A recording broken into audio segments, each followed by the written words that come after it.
आता 2026च्या निवडणुकीच्या संदर्भात तुम्ही एक संदेश काय देऊ शकता?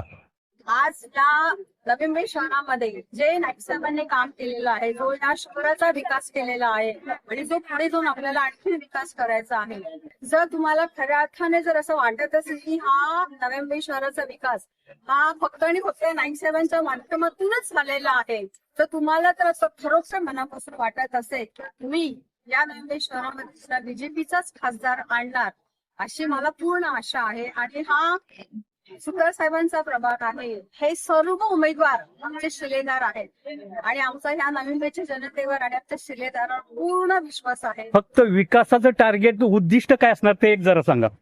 विकासाचं उद्दिष्ट म्हणजे काय? आता तर तुम्ही तर पाहत की नाही, आता झालेला सर्वांना जनतेला माहितीच आहे. फक्त आता मला बोलायचं की तंत्रज्ञानाच्या बाबतीत आता AI वगैरे आलेलं आहे. पूर्ण तरुण मुलांना एकच आवाहन करेन की AIच्या मागे जास्त जाऊ नका.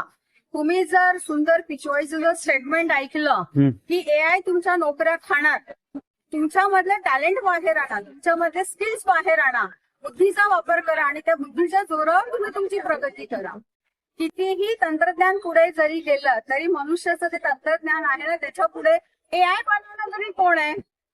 माणूसच आहे. बरोबर. मग तुम्ही इतक्या त्यांच्या आहारी जाऊ नका ना. हे मला तुम्ही जर बघितलं तर पूर्ण इंटरनॅशनल डेटा जो आहे तो डेटा सेंटर आपल्या नव्या मुंबईत होत आहे ना. बरोबर. पुढे जाऊन केमिकल फॅक्टरीज बंद होऊन तिथे नॉन केमिकल फॅक्टरीज, बरोबर, मुंबईतल्या ज्या तरुण पिढी आहेत त्यांना नोकऱ्या कशा उपलब्ध होतील, हा नक्कीच उद्दिष्ट साहेबांना असणारच आहे. हो, ही गोष्ट कुठलाही काम करताना ते उद्दिष्ट ठेवून करतात.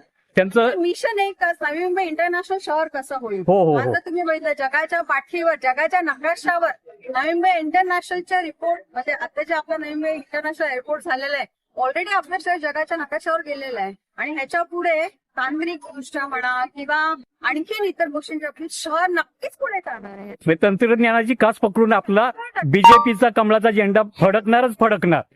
हा.